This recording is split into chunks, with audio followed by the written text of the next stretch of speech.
I want to start this video talking about incremental incremental change, and how when we start something, we think we need to go in it like we've been doing it for years, like we're a veteran.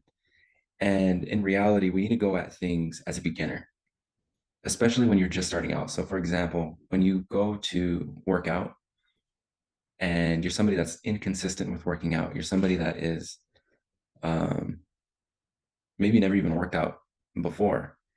And we go in it thinking that we need to spend an hour in the gym, that we need to do all the workouts that people who have been consistent and have been working out for years, that we need to adopt their workout routine. And in reality, that just sets us up for failure because we're expecting to be where somebody's at that's been doing it for years and then hope for these physical changes to happen immediately. That's really what puts us in that scenario is we want changes to happen so fast that we're not willing to dial it back and start slower, start smaller.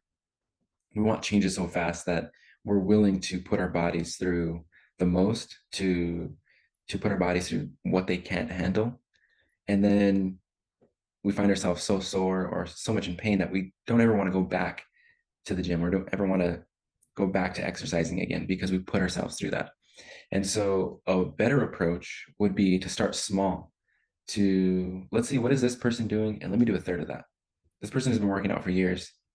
They do 3 sets, let's say, and they do, you know, 10 to 15 reps. How about I do 1 set of that, of each workout that they do? And then after a couple of weeks, let's do 2 sets and let's do 3. That to me is the most important part is how you start. And if you can start small, you're going to be there for a much longer time. Whereas if you start off with just the 3 sets and not dialing it back, you're going to resent, you're going to start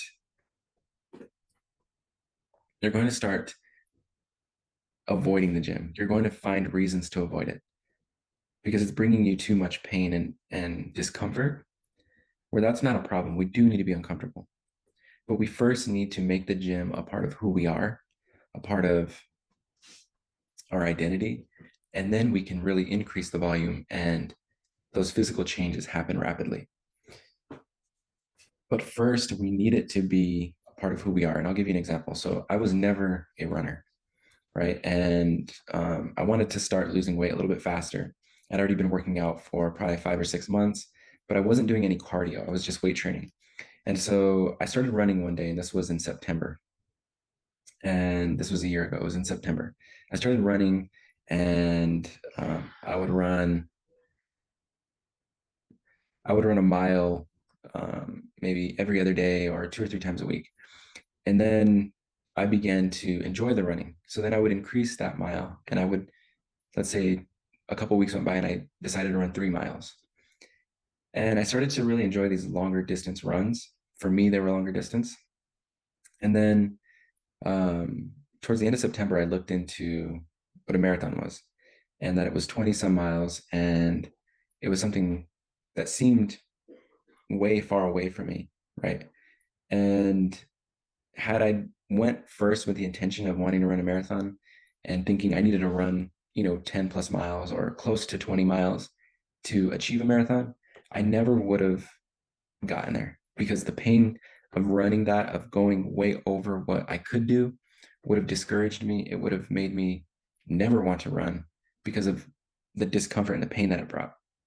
But since I started off small, running a mile 2, 3 times a week for the first couple weeks, and then 3 miles, I started to say like, wow, I enjoy this because it was challenging, but at the same time, enough for me to want to do it again, right? Not so challenging where it was going to discourage me and it was going to take me away from wanting to do it. So when I realized that a marathon's 20 plus miles, I'm like, okay, I have some work to do, but I'm going to continue to incrementally increase what my volume is. And after a couple of weeks of running that 3 mile range every 2 to 3 days, I decided one day that I was going to run 7 miles. And it was intense. It was very challenging. And after that 7 miles, though, I had a confidence in me that I could do a marathon, that it wasn't so far out of reach. because I'd only been running for maybe a month now. And I figured, if I go another, few months, I could definitely run a marathon. And so I started looking into marathons, and there happened to be one in December where I live. So it just seemed like too much of a coincidence for me not to run this marathon. Now, it seems like, it's only a couple months away. Can I really achieve this goal of being somebody that's only running a few miles a week to then running a marathon in December? But that's what is so great about incrementally increasing your volume, because if I started off running, more miles than I could handle, I would have just quit running. But since I started to slowly increase my mileages, my confidence was built, my endurance was starting to build, and then I got to a point where I could run 7 miles, right? And so now I can continue to push myself beyond that 7 miles, beyond whatever I thought would be my limit. And so that's what I would do each week is I would stick to whatever my base felt. Let's say it was 3 to 5 miles. And then one day I would just push myself to, that 7 miles. So eventually, as weeks went on, I was running 10 miles, 12 miles, 15 miles. And then to the point where I ended up running the marathon and finishing 26 miles. And so you think that just because you start off small, you're never going to get to where you want to be fast enough. When you actually set yourself up for failure whenever you start with so much volume, because you're going to quit. It's going to be too much. It's going to be beyond what you can handle, what your body can handle. So, but if you were to work it up after about 3 or 4 weeks, you can then increase the volume and handle it and enjoy it to the point where you want to do it every day and you're not trying to talk yourself out of it. And you see that, okay, I'm going to push myself even further, even further. And after 2 or 3 months, you're way beyond what you imagined yourself to be able to do. So that's why I love incremental um, changes or increases in your volume. And so if you're trying to fast, or if you're trying to lose weight, for example, don't go all out with a crazy fast, or don't go all out with these crazy cardio and exercises. Start small, make it a part of who you are first. And then once it becomes a habit, a routine for you, then start increasing the volume. Take your 10 15 minute workouts and then go to 30 to 45 minutes, or take your 12 to 16 hour fast to 18 to 24-hour fast. And then you can push yourself even further in both of those areas, and you'll start to see that you enjoy it still.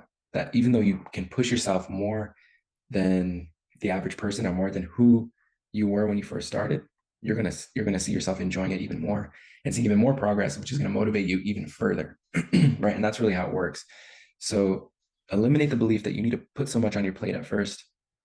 And that the second belief is also eliminate that starting small isn't going to get you anywhere, because that's really what is going to give you the lasting change and something that's going to stick, right? So that's it. Just incremental change and how it can benefit you, and how beliefs really matter.